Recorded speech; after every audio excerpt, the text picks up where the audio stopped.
2-0-1-2 S to the beat.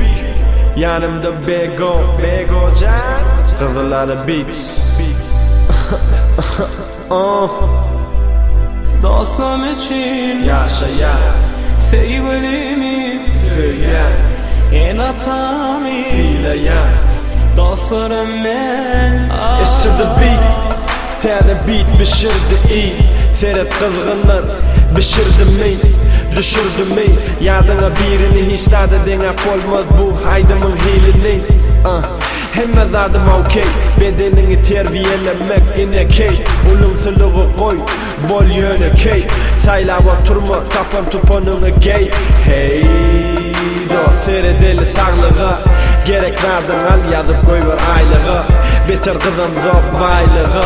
Yönü arım bir yaz gök töpedeki balığı. Seride çağıcığı, sücüce balıcığı. Seride köydecığı, seride balıcığı. Eğlenmeli değil dost öğlenmeli. Öydekileri artık bilinmeyendirmeli.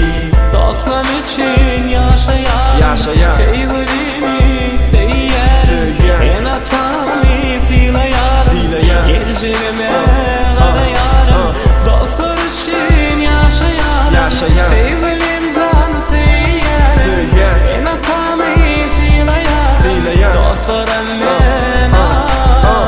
Kıyın olsa da yigit Vussalanma sen erkek Demek dostlanma sen erkek Demek namusınma sen erkek Demek halayanca kıydınma Şolara uvan maşgalana Dünyada en ovadan ecen kakan en dana Seyret bana maşinim yok gelmin Şonu da söyleyelim yanımda bu bağıt demin Söyleyece kıydımın eli elimde Nurun saçıp çık ya her gelimde Keyifsiz olsa da yılgır ya men seyredemde Men adımı tut yanıya her demde Süyücü kökü alıp barcak çay demle Ecene ait iki tarafını dinle Elteyin mi?